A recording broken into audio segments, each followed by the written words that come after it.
Yo, what's up? Welcome to day 3 of OKB's PAX East discussions. I'm, of course, Blessing Adeoye. Joining me, we have Alex Vanaken. Thank you for having me. We're tired.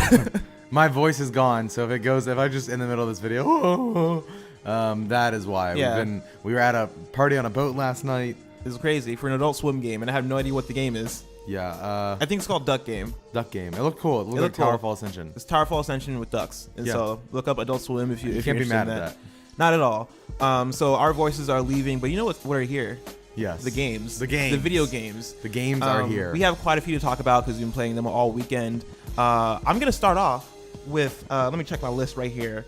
Super Meat Boy Forever. Okay. Which is one that I have kind of been looking forward to. Yeah.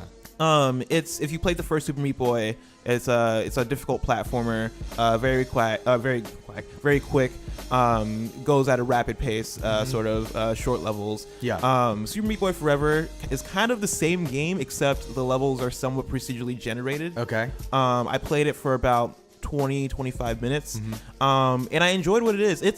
I don't think the game's gonna make as big of a splash as the first Super Meat Boy. Is it because like we've seen that before? Yes. And it's very much because like Super Meat Boy, when it came out, it was kind of new. Like I feel like it came out during like a new wave of indie titles. Yeah. Alongside games like, or even following games like Fez, Guacamelee. It came out during that era of indie game. And so you see something like Guacamelee 2 came out. And Guacamelee 2 didn't necessarily make the waves that Guacamelee 1 made. Yeah. Super Meat Boy Forever seems like it's gonna fit in that kind of realm where it comes out and people are like, oh yes, more Super Meat Boy. Because which is a good thing, but it's a good thing, and if you love Super Meat Boy, you will love Super Meat Boy Forever. Yeah. But yeah, it wasn't disappointed at all. Like it was playing it, I was like, okay, yeah, this is cool. Okay. Like the endless factor, I think is interesting because for wait, it's endless. Okay. Yes. I guess that's what it's called. Or not endless, but procedurally generated, and also like you're continually running. And so you don't control Meat Boy. Meat Boy essentially goes, and you're just pressing the button to hop, almost like Super Mario Run. Super Mario Run, yeah, exactly. Okay. Or like the Rayman game on mobile. It's a really good Rayman game. But yeah, no, it's cool. It almost kind of seems more like a mobile tailored experience than a console tailored experience. But I played it on Switch, and I don't even know if it's coming out on mobile.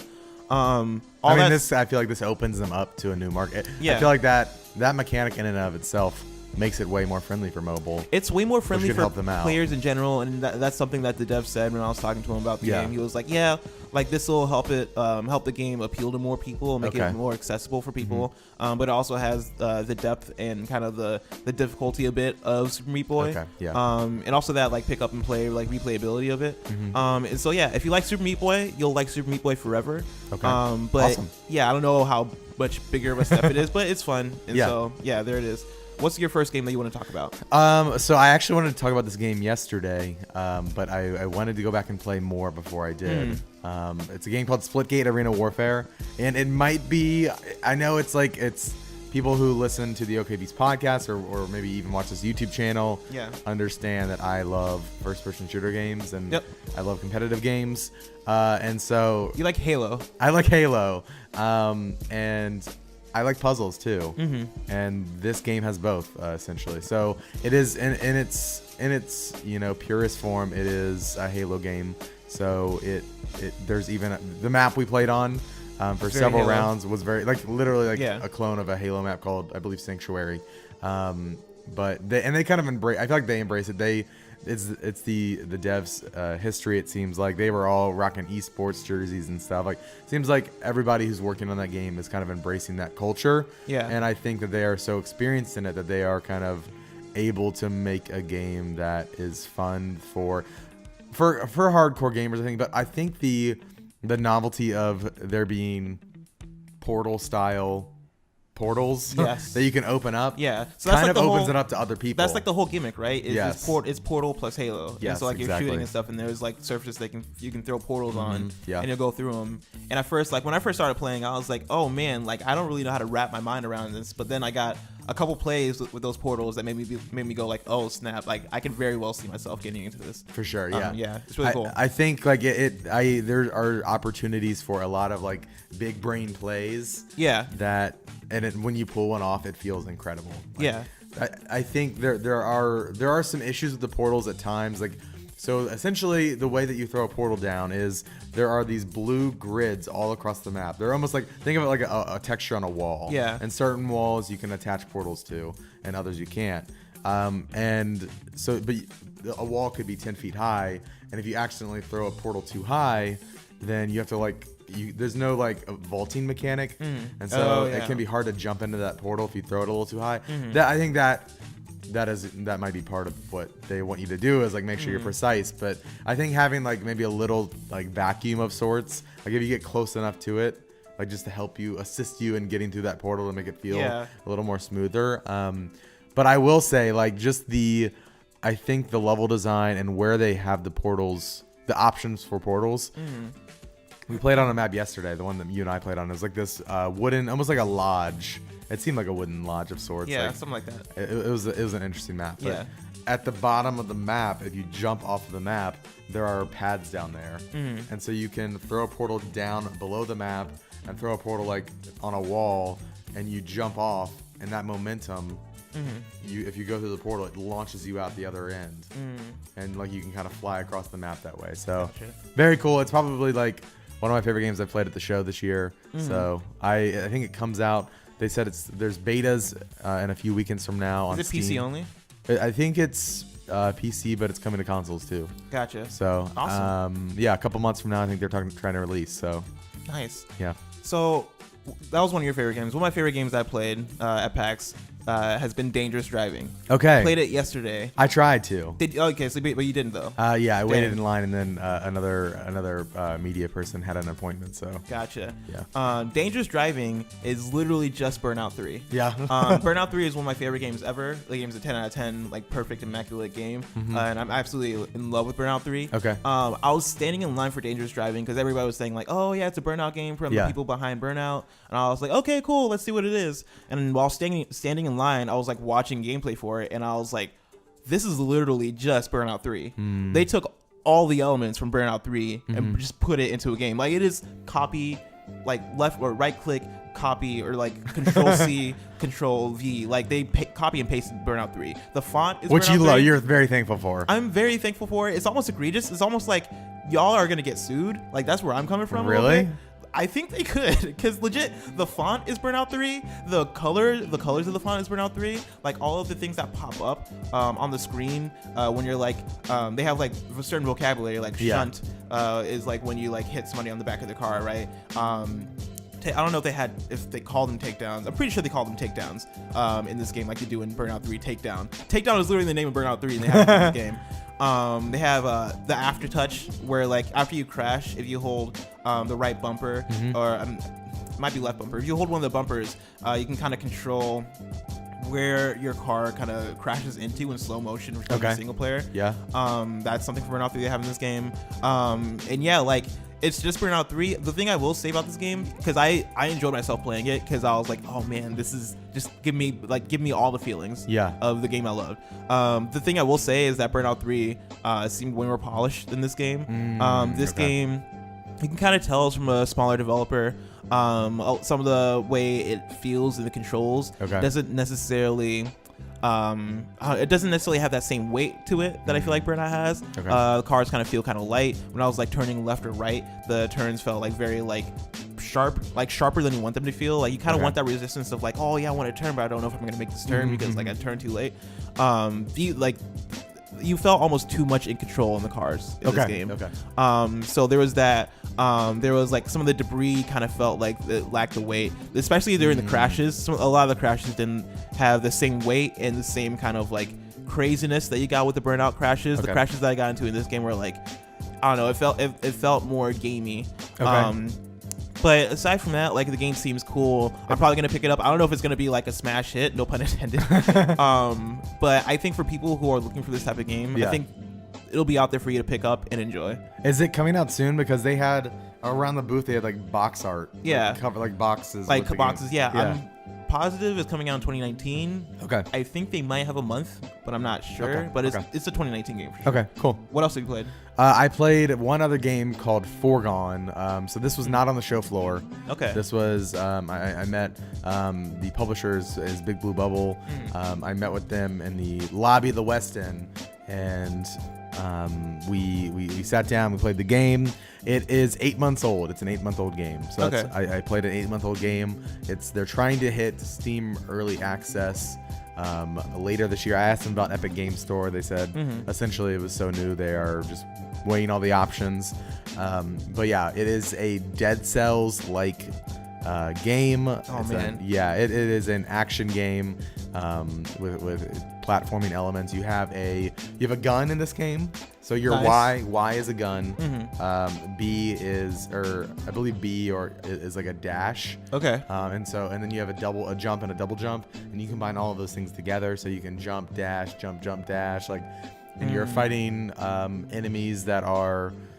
There's a lot of enemies in my demo, or there will be a lot of enemies. In my demo, there were 2, and then they teased the boss at the end. But the art in this game is insane. Like it's up there with Dead Cells. I think it's a little more sharp. Like the pixel art has like more sharp edges, I feel like, and it's Dead Cells. I think things kind of like blend together, and I think it's a great art style. Like they're just 2 different art styles, but they even said themselves, they like mentioned Dead Cells when we talked. So like they're very aware of what they're making. But yeah, it is. A lot of the systems in the game were not present because it is an 8-month-old game. They're trying to, I think PAX West, they're like hoping to, be on the show floor hopefully. But it was just more so a look at what's to come, and it looks like a really interesting game. I mean, it's for sure. You can tell it's not finished at all. But I think if they can like piece things together, like the animations were great. It did feel like they had, and they acknowledged that they were working on it, but it feels like things are kind of like at this point, like each state that the character is in. So when you're dashing, you're in a state. When you're jumping or when you're attacking, they all feel like the animations themselves and like how it all feels singular to the action feels good, but they feel like segmented actions. That it doesn't feel like it all flows together that well. It's kind of like hit, run, like that kind of thing. But they're working on that. But I'm excited to see where that game comes. Like 4 months from now at PAX West, I'm excited to see how much progress they make. I think it could be a cool game. So yeah, awesome. Foregone. It's you should check it out. I think they might have a Steam page. Awesome. So yeah. So the last game I played was Wrath Aeon of Ruin, which is a very difficult name to remember. I'm jealous. Wrath Aeon of Ruin is sick. It's awesome. It's dope. So essentially, it's Quake. Okay. And I've actually never really played Quake. I've like seen Quake. And I know what Quake looks like. Well, Brandon loves Quake. Does Brandon love Quake? Yeah. Brandon will love Wrath Aeon of Ruin. Really? I think. Okay. I played like Doom and stuff, and like by the time I finished the demo, I was talking to the developer, Kill Pixel. Okay. This guy's name. He's like the soul. I mean, Kill Pixel. Kill Pixel. Yeah. He's That's awesome. He was essentially approached, or I don't know if he approached them or if they approached him, by 3D Realms. And yeah, so he's working on this game. He's like, I don't know if he is the sole developer, but he's like one of the only people working on this game. Okay. And so like it's a very small team, I guess. And yeah, he was just like, yeah, dude, I just wanted to make like another like Quake like game. And playing it, like, it's really fun, really cool, really fast paced. After I had my demo, I like went up to him and I was like, yeah, man, like it's very doomy, and he was like, yeah, man, very quakey, and I was like, yeah, man. So it's very much trying to be one of those. Okay. The art style is quakey, like it's I don't know if I would. It's pixel art, like it's like it's trying to be a throwback, right? Yeah, because I was like, I don't know if it's called pixel art or not, but like yeah, like pixelated kind of look to it, 3D. It does look like Wolfenstein and stuff like that. Doom, yeah, like the old ones. Yeah, because I think when you say Doom now, people might think. Oh yeah, the but 60 FPS. But it's like it's not version. like, because like when I think of Doom classic, I'm thinking like it almost looks flat, right? Quake was like 3-dimensional, for sure, almost polygonal, I think. And so it kind of has that look to it. Okay, it's very fast. I think the big takeaway for me were the weapons. The weapons are awesome. Each weapon has a primary fire and a secondary fire. Yep. And so in the demo, I started off with a blade kind of weapon, and the primary fire was like a slash, and then the secondary fire was like a lunge. I then got a pistol with the primary fire was like a regular pistol shot, and then like the secondary fire was like a hand cannon kind of thing, which felt super satisfying to use. I then got a shotgun. Primary is like a regular shotgun. Secondary was like a load up, and then like essentially like spread blast. Which is really like fun to use. And then I got a fang kind of Gatling gun sort of thing, machine gun that like shot out fangs. And it does the thing where like in the new Doom, I don't know about in the old Doom, like when you find a new weapon in the new Doom, he's like he looks at it, then like opens up and like puts the shotgun bolts in it and whatever. They do the same thing in here where like I found the shotgun. He looked at it, he was like, and like I don't know.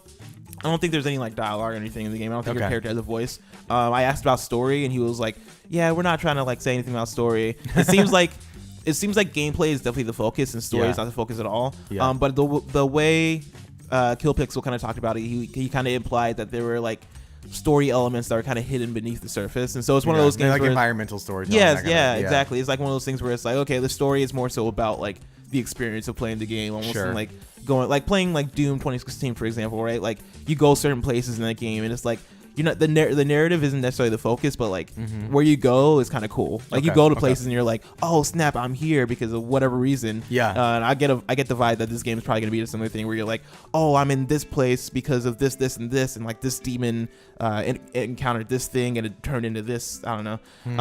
And so it seems like it's gonna be one of those. Is there multiplayer? Ooh, that's a good question. I don't think there is. Oh, there isn't. Dang, okay. Yeah, but I don't think. I'm just gonna say I don't think there is. Nothing is impossible. Yeah, nothing is impossible. But it seemed like a very single player focus. It seemed like a very single player focused game. They weren't showing off multiplayer at all. And I didn't even ask because I assume there isn't. But yeah, I don't want to speak definitively, but it definitely is a single player experience. And so I'm excited. I kind of want to go after this, and we have a few hours on the show floor after we record this video. I kind of want to go see that game. Dude, game's awesome. But I might just play more Splitgate. Yep. But that about wraps it up for us. PAX East. This is our final day of coverage. So if you've been watching all the days, thank you guys for watching. It's been fun. We still have articles up on the site though coming out. We still have articles coming up. And so check out okbeast.com if you want to read about stuff. I have an article written about Wrath, Aeon of Ruin. That I put up an article about Falcon Age and some other games we played. I'll have a Splitgate article preview going up later in the week. So So check those out. Of course, you can check us out on Twitter. I'm on Twitter at Blessing Jr. Alex is on Twitter at It's Fanakin. OKBeast is on Twitter at OKBeast Now. PAX East is a wrap. And so we'll see you guys later. Listen to the OKBeast podcast for more. Bye. Bye.